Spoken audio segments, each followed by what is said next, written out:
We want to get into a little Flex 3.0 overview and conversation, some of the features, some of the benefits to customers, how to get started. Quickly, if you don't know what Flex is, I mean, you probably do, but just to reiterate, Cisco Collaboration Flex Plan entitles customers to use Cisco's industry-leading collaboration tools with a simple subscription-based model. It provides investment protection, collaboration customers, features a licensing and pricing model for transitions to the cloud. These flexible consumption models include cloud, on-prem, hosted, and hybrid deployments. So if you think about what Flex 3.0 is from a very high level, this is Cisco's blueprint for the Flex plan. It's their evolution through Flex 3.0 to accelerate, simplify, and really be better together with bundled solutions for the great collaboration innovation they put forth to customers. With the release of Flex 3.0, Cisco Collaboration Flex Plan is evolving to accelerate and incentivize customers to move to Flex, simplifying quoting and ordering, and improve collaboration by bundling Cisco WebEx meetings and Cisco WebEx calling solutions. You just take a quick little look at the chart here. So these are kind of the main highlights. John Winters will go through more of the detail. But if you think about what Cisco is doing, and they're offering some very competitive pricing with Flex bundles and Flex solutions to the customer, this just really makes it much more cost effective to not only try WebEx to get proof of concepts rolling, but also to extend it across their enterprise in a very predictable fashion. As I mentioned, there's also going to be some improved and simplified buying programs that customers will be able to take advantage of. This will absolutely give them the ability to not only move between on-prem, but also cloud solutions within the same licensing agreement. And then lastly, you'll notice there will be an end of sale on the normal perpetual licensing and the support models for collaboration products that you may be used to. For example, Swiss software support for collaboration solutions will go away, and you'll actually want to move to more of a single contract support model. It really gives customers that single contract end date that they can manage to much better.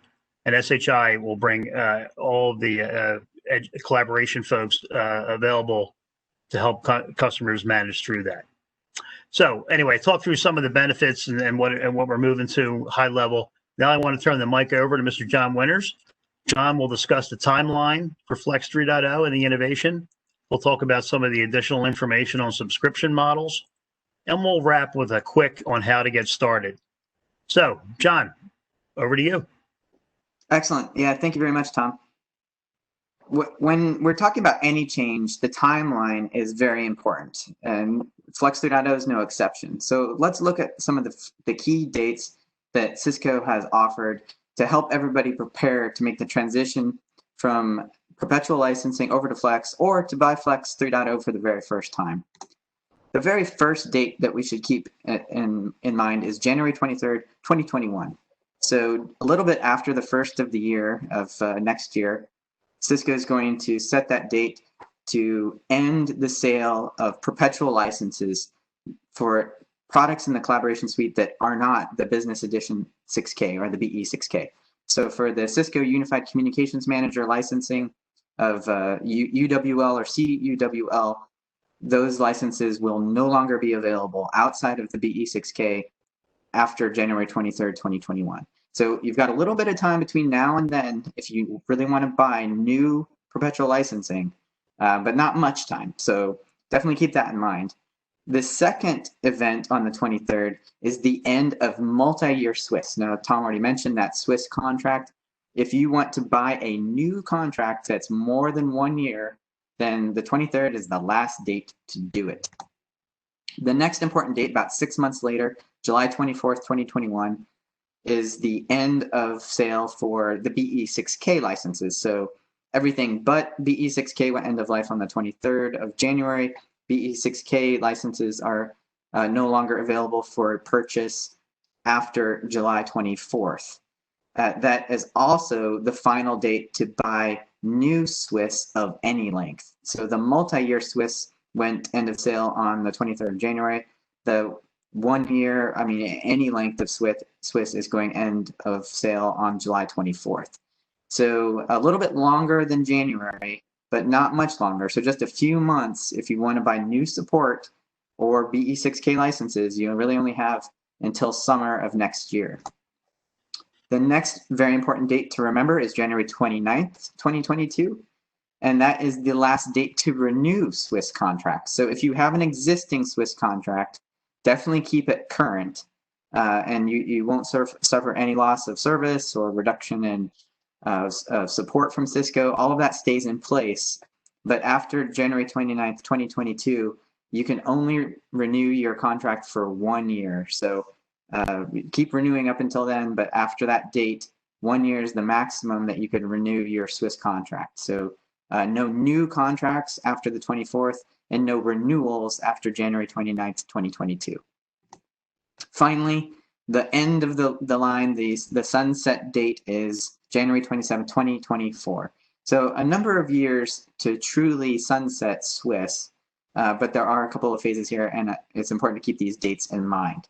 So with that, let's actually talk about what's in a flex plan. So Tom talked about some of the features, but let's really dig in and look specifically at what Cisco is offering here in Flex 3.0.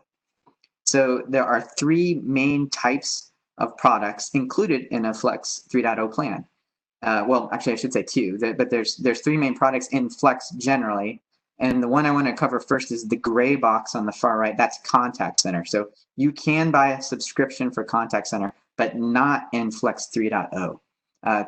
Flex 3.0 only has meetings on the left side, which is WebEx. So that's WebEx meetings. And then calling, or WebEx calling, that's the green box in the middle. Again, Contact Center has a subscription, but you buy that separately from Flex 2.0. So we're just going to focus for the remainder of our presentation on WebEx meetings and WebEx calling. So inside of meetings, on the far left there are three ways that you can purchase the meetings and structure your subscription. The very first is named user, which is a one-to-one relationship between a employee and a license. So very much like the name suggests, you would say, Bob Smith has this license, and when Bob leaves the organization, then you have to go in on the admin portal and make a change to move that license over to a new user, or just basically make arrangements for Bob to leave the organization because that license was assigned to him. That does add a bit of overhead, but gives you the flexibility of being very specific. If you need 50 licenses, let's say, you can buy those 50 and assign them to 50 employees, and that's that. A very traditional way of assigning licenses, similar to what you might be doing today with your perpetual licenses.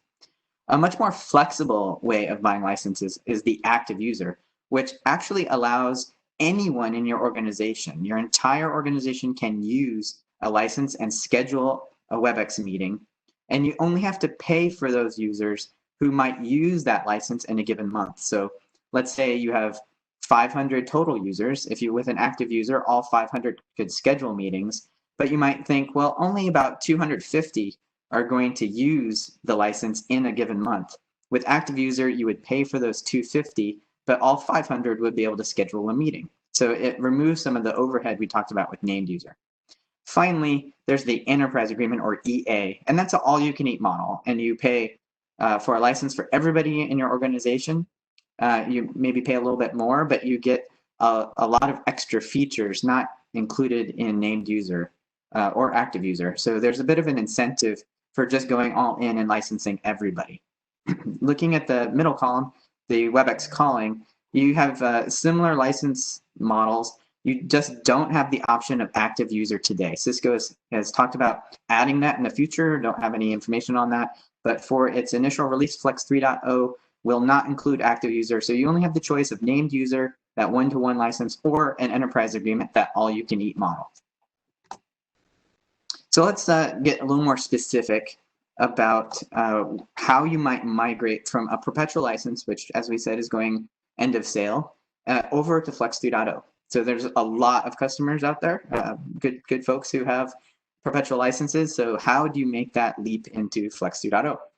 You can see here the table I just brought up on the slide shows the different types of perpetual licenses. So UWL standard, UCL enhanced, etc. So if you have these types of licenses, there is a type of license that has been established in Flex 3.0 that matches those features. So it gives basically a roadmap to move from the perpetual license model over to Flex 2.0. At SHI, we have many engineers that are ready to help you with this migration. Basically, what we need to know from you is how many users do you have on each licensing tier for perpetual, and we can help map out the types of licenses you're going to need in your new Flex plan. Additionally, it's important to note that as you move up the tiers from Access Enhanced and Perpetual, you get different features for those licenses. And some of these were not available in Flex 2.0, particularly Emergency Responder and SRST. So if you're familiar with Flex 2.0, it's important to note that not only is there a migration path from perpetual licenses to Flex 2.0, but Flex 2.0 has extra features that weren't offered prior in Flex 2.0.